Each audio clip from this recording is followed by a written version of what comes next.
Hi everyone, I'm Sunny and today's pick a card will be about you and your shortcomings as a partner. I have 4 piles you guys can choose from left to right, pile 1, 2, 3, and 4. If you need more time, pause the video. You're more than welcome to select the pile when you're ready and then, enjoy your message and only take what resonates. So pile number 1, you guys have the Queen of Wands upright. So I never measure the distance between the camera the cards. So for you, pile number 1, your shortcomings as a partner have to do with the fact that maybe you like to be the person who has the most say, possibly because you're very passionate about things that matter to you, and that's not to say your other party or the other person involved with you or the person you're thinking about isn't as passionate, but passionate can be intense, very, very forthcoming, very how can I say, so like not trying to be like mean, like, oh, you're always like wanting to have the last say and it's always your way or the highway kind of thing, but if the shoe fits, I definitely think that this pile is more so indicated about having very strong feminine energy here. So maybe they see you as someone who's very dominant, very intense energy. In that way, the person who is in charge possibly wears the pants. But overall, these are your shortcomings. These aren't like, oh, congratulations, these are great flaws. Like, not flaws, but these are great attributes. It does seem to me that viewing you from the other viewing you from the other side, they do see you as someone who doesn't allow them to maybe have too much leeway to get to have their opinions or get to have their way. It feels like you have to fight your battles. You really don't even try to pick and choose battles that you could easily win, but it's like not divide and conquer, but it feels like you try to conquer all arguments, and it sometimes can be a little bit annoying to the other party, because usually when you try to have a conversation with people, I think you're going into it thinking that you're gonna have at least some compromise or something, and it feels like you don't even go there.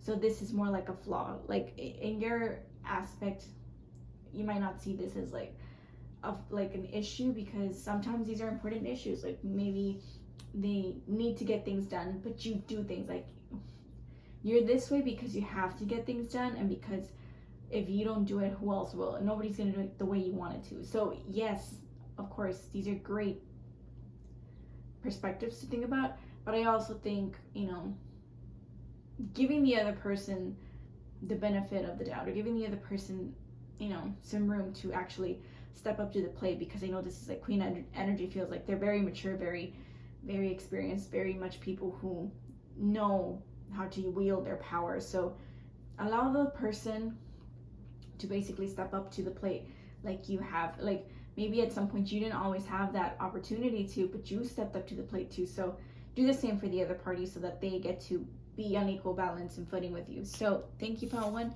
Pile number 2, you guys have the High Priestess upright. So with this pile number 2, sorry, I forget sometimes which piles I'm at. Some of your shortcomings as a partner, from outside perspective, not from your perspective, has to do with the fact that maybe you think you know it all, and maybe they, or whoever you're thinking about specifically that you're channeling, might find that maybe if it's just not their cup of tea, if they find that intruding, or sometimes it's like intimidating.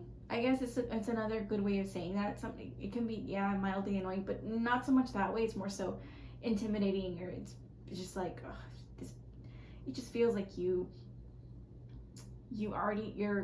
it's great that you're 2 steps ahead sometimes, but it does feel like you just don't allow them to explain themselves, how their reasoning came to be. Like, it's like, imagine you knew how to solve a math problem and you didn't know how you got there, right? But you just know it's the right answer, and it is the right answer, but sometimes they want the explanation and the reasoning, that you're understanding the material, not so much the fact that you got it right. So it is that type of concept in this way where just because you could be right does not mean that you understand or comprehend, or maybe you're as empathetic, maybe even empathic to how that person is feeling, or maybe because you channel that, you just push away the sensitivities of like channeling certain emotions, and you're like, I understand it, but I sympathize, but I don't want to be empathetic of how you feel. Like I need you to not like address your emotions a lot more directly, and like process them a lot more methodical. And maybe that's where they can kind of be annoying to people, or that person. Just you being very, very intimidating, very knowledgeable can be intimidating to them. Or maybe just your physical appearance maybe also can be like, maybe you just like a darker aesthetic, and that can be intimidating to the other person. And it's just one of those things. But overall, these are just like your shortcomings as a partner. I'm not really so much trying to like personally attack you, but it's and especially sorry, in a physical aspect, but it's more so that way that they see it. Like, I guess your appearance can be a little bit intimidating from time to time in that way. They do see you as someone that is smart, but it just feels like you are smart, but like in a mean way, maybe from their perspective. Like, you could go about things a lot nicer, or you could go about things a little bit less, like, what's that word? Snooty, a little less snooty, a little more like level. Like, I can get at your level. I don't need to be like up in my high horse, basically. So it's one of those things that they know that you're capable, but you try not to do it. It's like, just because they can see it doesn't mean you want to.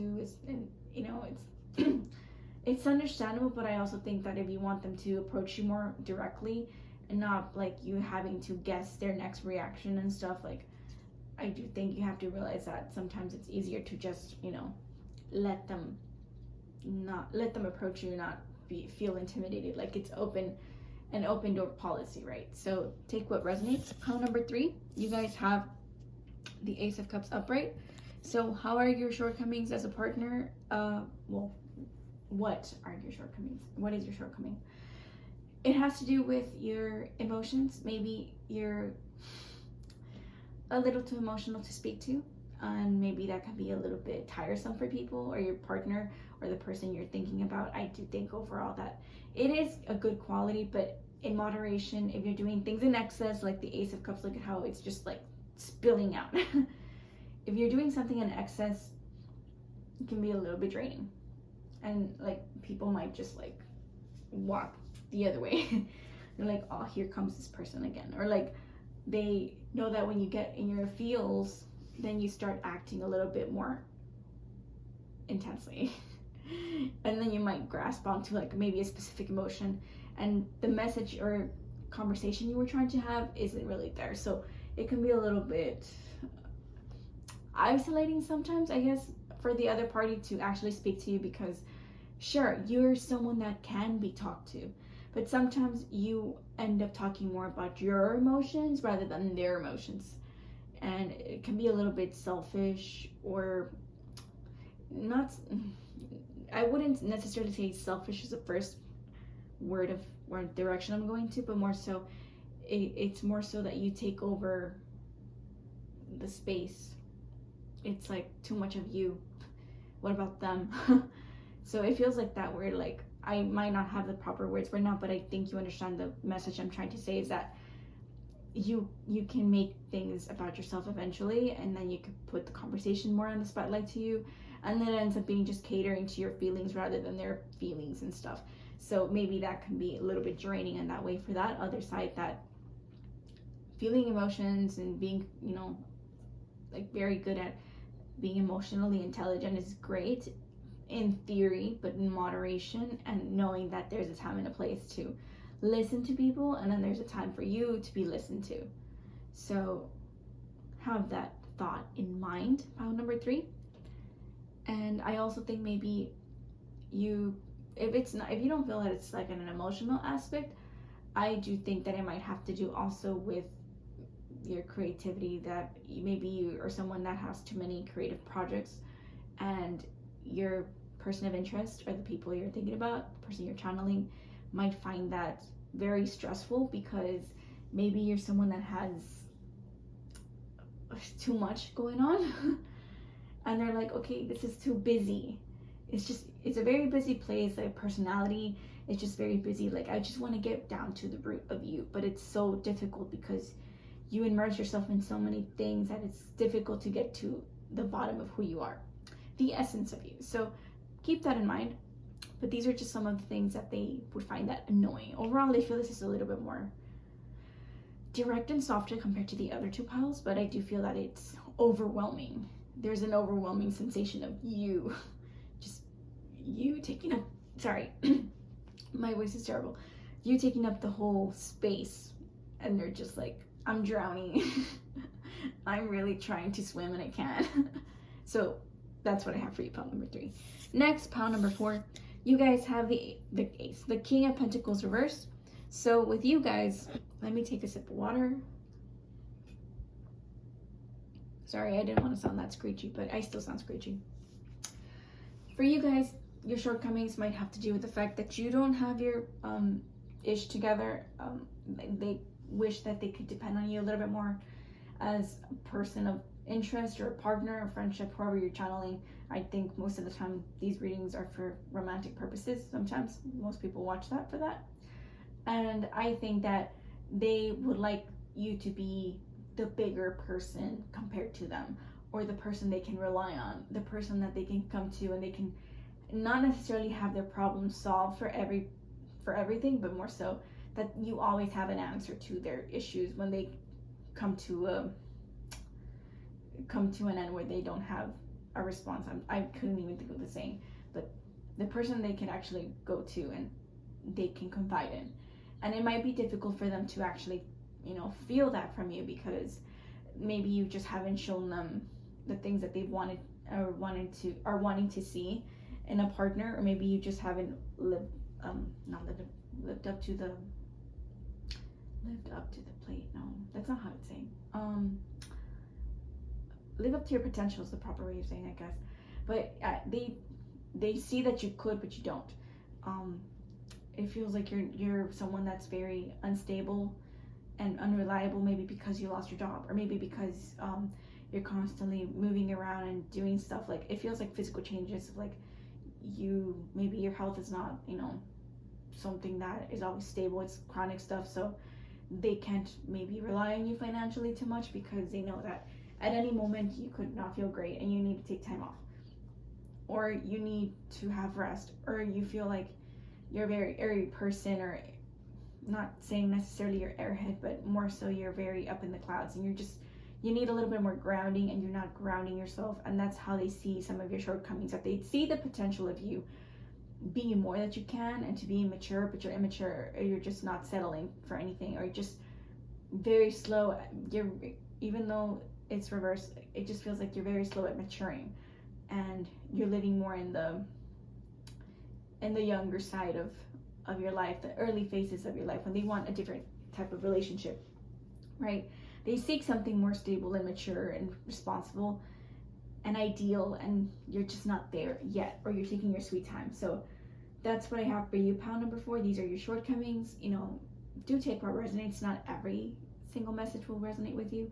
I also think this is from an outside perspective, so that's not how you view yourself, but it is how the person in your mind, or the people in your mind are thinking about you in this moment. So thank you, pile number 4, and I'll see you in a different video. So bye bye, everybody.